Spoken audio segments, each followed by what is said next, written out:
The car slowed, pulling into the long, gated drive of his estate. The mansion loomed, bathed in moonlight, a palace of shadows. But before the driver opened the door, Dune caught Camilla's wrist. His thumb brushed against her pulse, deliberate, slow. "Tonight you won a battle. But don't mistake it for safety. Rin will remember. And she always collects her debts." Camilla's breath caught. "Then let her come," she whispered, surprising even herself. "I won't run." Dune's smile deepened, dark and unreadable. He released her hand. "Careful, wife. You're starting to sound like me." The door opened, spilling moonlight across them. Camilla stepped out first, her heart pounding, her secret child stirring inside her with every beat. She could feel his eyes on her back as she climbed the steps, and she realized something terrifying. This wasn't just about survival anymore. She wanted to win him. The mansion was still when Camilla woke, the kind of silence that presses too heavy on the ears. Moonlight stretched across the floor, cold and silver. She shifted, reaching instinctively to the other side of the bed, empty. Dune was gone. Her heart thudded, unease prickling down her spine. She padded barefoot through the halls, guided by the faint glow spilling from his study. The door was ajar. She froze in the shadow, watching. Dune sat at his desk, his back to her, his jacket discarded, his shirt sleeves rolled. His hair was damp, as if he had thrown water on his face. One hand gripped a glass of whiskey, the other trembled slightly as he traced a scar that cut across his forearm, jagged, angry, old. Then came the sound she never thought she'd hear. A ragged breath. A low, broken whisper in Korean, her name tangled with another, long buried in grief. Camilla's chest tightened. He wasn't the untouchable mafia king right now. He was a man haunted, wounded, human. Before she could move, the window shattered. Glass rained down, and a bullet buried itself into the oak paneling inches from Dune's head. "Dune!" Camilla screamed, rushing inside. He was already moving, rolling from the chair, gun drawn in a blink, fury carved into his face. He fired once, twice, the shots precise, lethal. Outside, tires screeched, engines roared, and then silence swallowed the night again. Breathing hard, Dune turned toward her. For the first time, she saw fear, not for himself, but for her.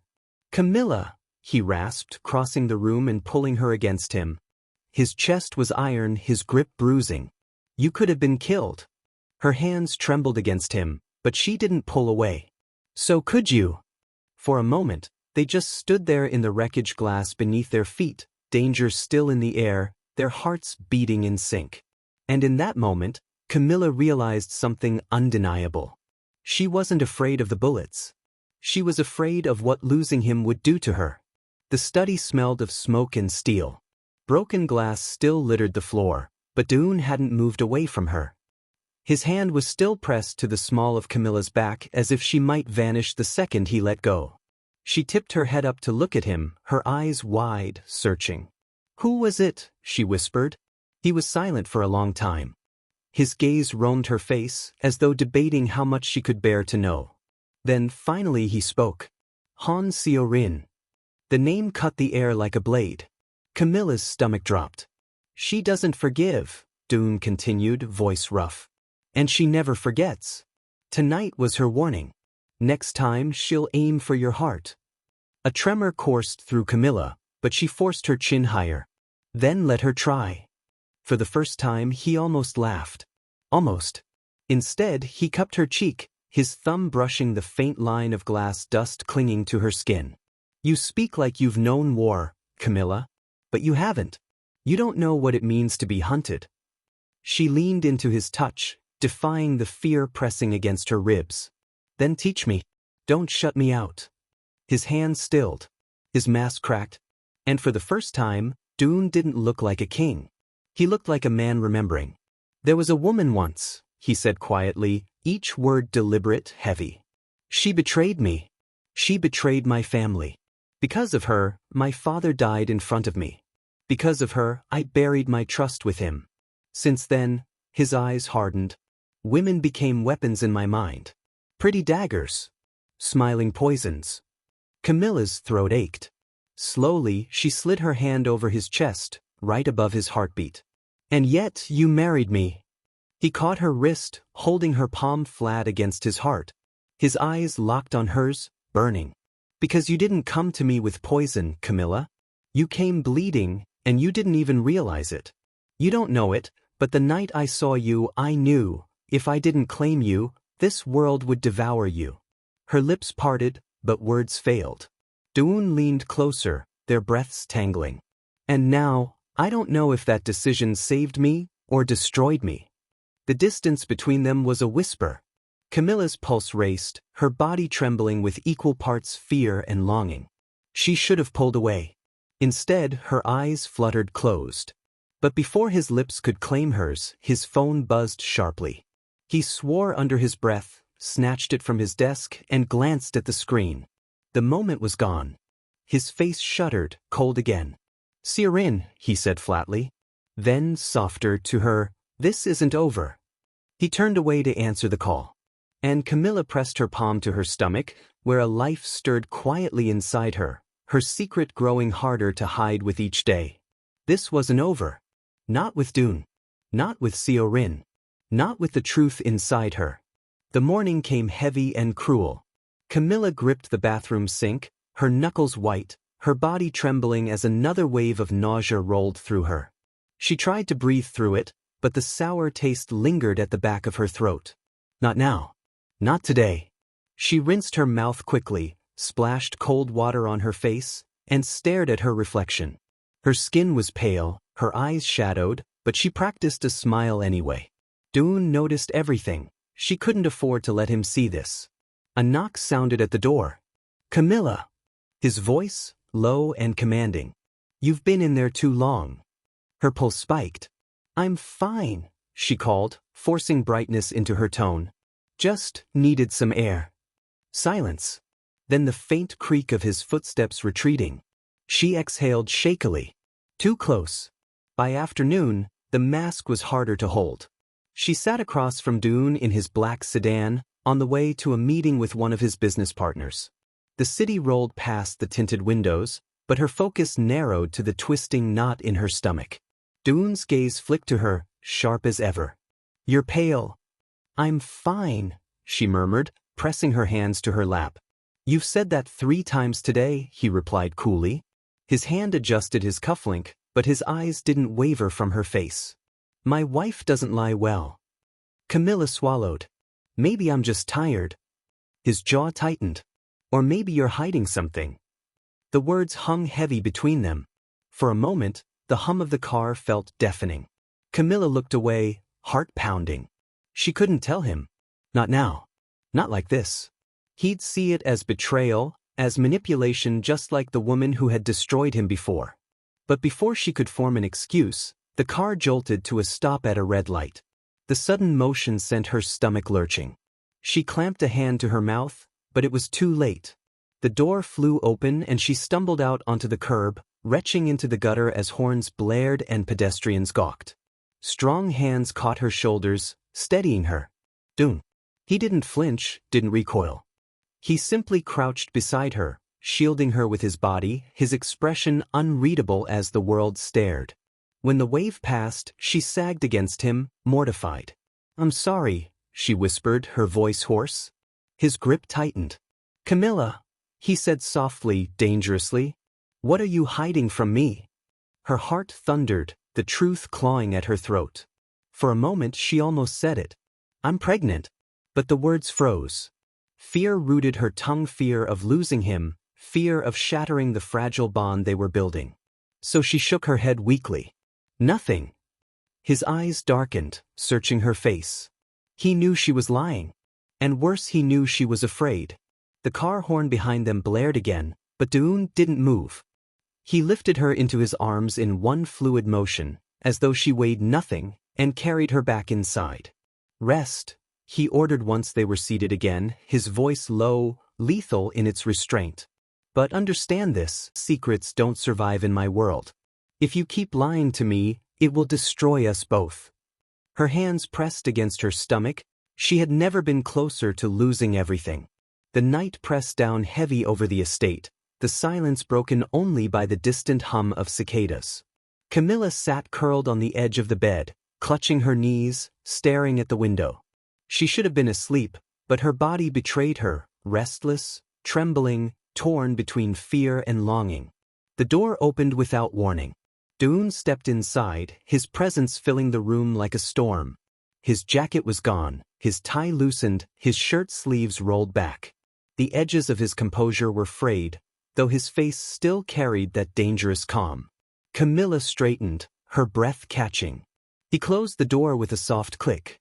For a long moment, he said nothing, only watching her with those dark, unyielding eyes. Then he crossed the room and stopped just short of touching her. "You lied to me again."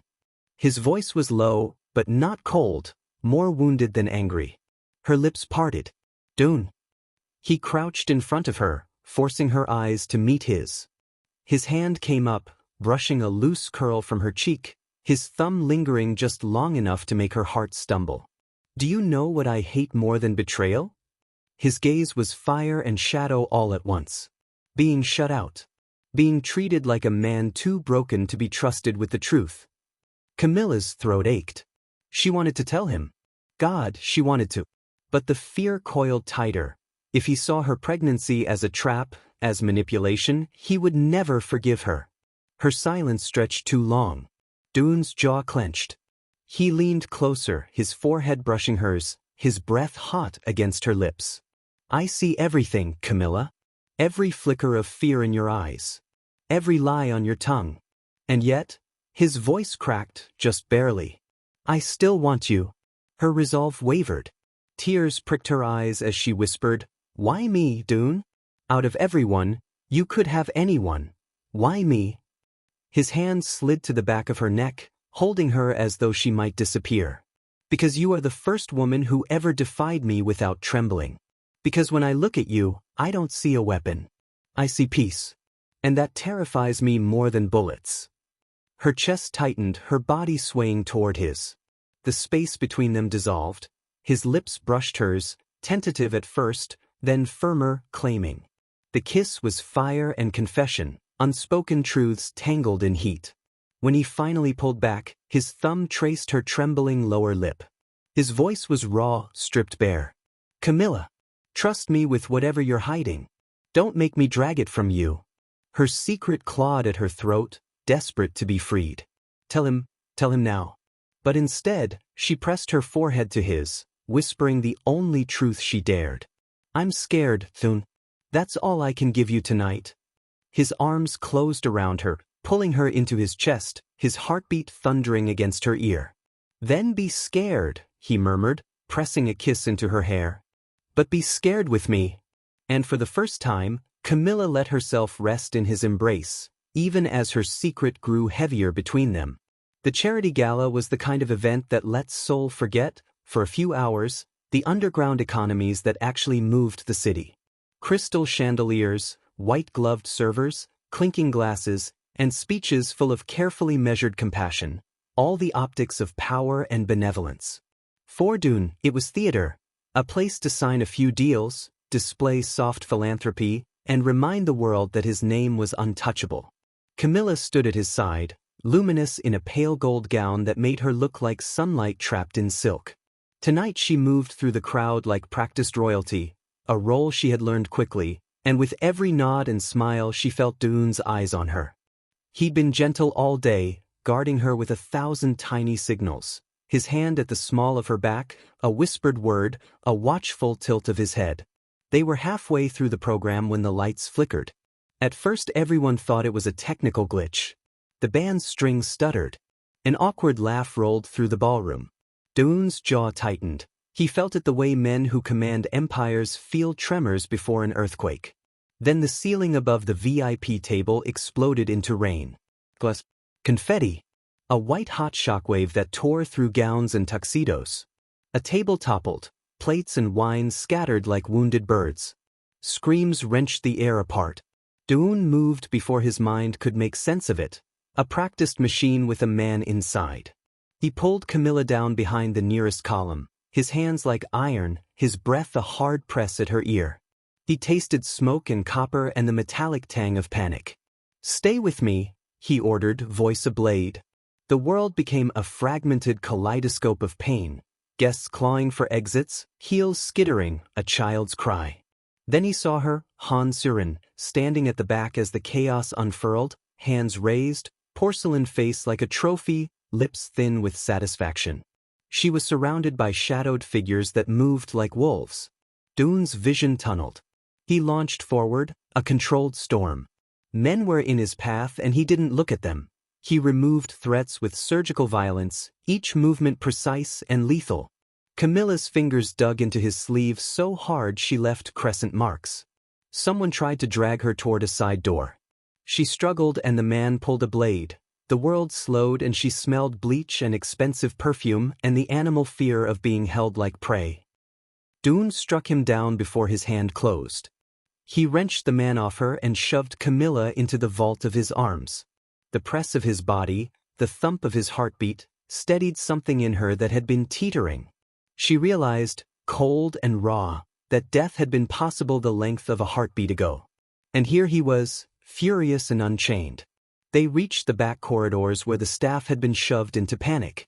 Security men who answered to other names moved to block them. Dune's authority cleared a path like wildfire. By the time he grabbed Siorin, she was already being shepherded by her own guards. Her eyes were glass. She smiled, small and venom-lipped. "You finally got used to being soft," she said, as if this was an insult. "So sentimental." Her voice was full of the sick honor of vindication. Dune's hands curled on her shoulders. "You wanted a message," he said. "You got one." He didn't kill her in the ballroom, not that night. Instead, he dismantled Siorin's network in the shadows like a surgeon removing infected tissue. Men rounded up, back channels cut, whispers traded for screams. But the message he delivered to Siorin was still clear: provoke Camilla, and the retribution would be personal. The ride home was a thick, shaking silence. Camilla sat curled into the corner of his limousine, wrapped in his coat, smelling of smoke and blood and him. She rested against his arm, exhausted, and for the first time she allowed herself to visibly tremble. Dune watched her, not the warlord the city feared, but the man who had just watched his wife get torn apart by a world he had built to control pain. His hands were clenched, the knuckles white. He pressed his forehead to hers in the dark and she felt him break open, the way glass breaks, clean and absolute. Why would she do it? Camilla whispered, voice raw. "She wants to prove that I can be hurt," Dune said. "That you can be taken from me. That I'm vulnerable." His voice held something like a plea. "But she forgot, she was never the one who would take you." Camilla's eyes softened. "You almost died for me." "You're pregnant," he said suddenly, like an accusation that had been waiting to be spoken since the first time she had faltered in the car months ago. Her body drew tight. She remembered every near miss, every wave of nausea, every dizzy spell she'd hidden. And she swallowed the confession that had been clawing at her throat. He didn't yell. He didn't curse. He looked at her like a man seeing a future both miraculous and terrifying. The fury receded and something else, fiercer, quieter, replaced it. "We will make this safe," he said. "No more hiding." Camilla's lips trembled. "You don't even know." "I know enough." He covered her mouth with his hand for a second, not to stop her, but to steady the tremor in his own voice. "Whatever it takes." Outside, the city continued to pulse ignorant into the night. Inside the car, their breaths synchronized. The ambush had changed them. It had stripped away illusions, bared raw things. It had also shown the truth neither could deny: they were irrevocably entwined. As dawn came like a promise or a threat, Dune made a decision out loud for the first time that didn't sound like a negotiated contract. "Tomorrow we begin fixing this. We hunt every hand that touched tonight. And then we choose what our family will be." Camilla's answer was small and fierce. "Together." Morning broke not gently but jagged. The city smelled of rain and smoke, rumors, and unfinished business. Foremost of Seoul, the gala disaster was a tragic accident, a freak explosion in the ceiling wiring. For those who moved in darker circles, the truth was a different whisper. Someone had dared to strike at Dune Kim in public. The underworld trembled. At his headquarters, Doon sat in the war room, a table spread with maps, names, and dossiers. His inner circle leaned in silence, men who had followed him into blood and fire. But the fury in their boss's eyes was new. He was no longer the king defending his empire. He was a husband, a man whose family had been threatened. "Take her arms, her money, her protection," Doon said, voice sharp as glass. "Han Seorin will choke on the silence when she calls for help." Orders spilled like iron, warehouses raided, accounts frozen, men flipped with bribes or bullets. Each command was executed with surgical precision. And every strike, every takedown, carried a silent vow: no one touched Camilla. While the city bled in shadows, Camilla was in a different kind of room, one that smelled of antiseptic and quiet hope. She sat on the exam table, fingers clenched in her lap, eyes darting to the monitor. Her body trembled with both fear and anticipation. Doon had insisted on coming. He stood beside her, not in a suit but in a plain black shirt, looking entirely out of place. His hand covered hers, firm and steady, though she could feel the tension in his pulse. The doctor, gentle and efficient, dimmed the lights. The screen flickered. A sound filled the room, fast, insistent, steady. A heartbeat. Camilla gasped, tears slipping before she could stop them. Doon froze. For a man who had orchestrated massacres without blinking, who had taught himself never to flinch at blood, this sound struck deeper than any bullet. "That's your baby," the doctor said softly. "About 9 weeks along." Camilla turned her face toward Doon, afraid of what she'd see. Would it be rejection? Anger? Calculation? Instead, his expression was unreadable, then shattered. He bowed his head, jaw clenched, eyes burning with something rawer than fury. His hand moved, hesitantly, almost reverently, to her stomach. "Our baby," he whispered, as if the words themselves were dangerous. Camilla broke then, sobbing quietly. All her strength, all her defenses crumbled at the simple way he said "our." The doctor excused herself, leaving them in the dim room with the echo of heartbeats. Doon kissed Camilla's hand. His lips were warm, trembling. "I have destroyed nations for less," he said. "But this I will build something instead, for them." Her tears turned into a shaky laugh. "You sound like you're making a business deal." "No," he said, eyes burning into hers. "I'm making a blood oath." That night, word spread fast. Han Seorin's empire was crumbling.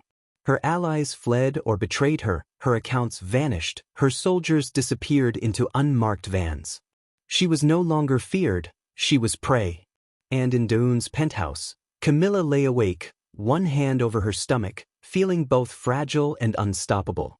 Doon slipped into bed beside her, his arm wrapping over both her and the child. The world outside was still dangerous, still waiting for its next war. But inside that room, for the first time, Camilla believed in something impossible: safety. And Doon, the man who hated women, who had sworn himself to solitude and iron, whispered against her neck like a confession he never thought he'd make. "You saved me." Find out what happens in their relationship in the next episode, which is coming up soon, by clicking on the notification icon. Thank you for watching. If you enjoyed the story, please do not forget to like and subscribe to our channel. Also tell us the country you are watching us from in the comments section so that we will make a story for you.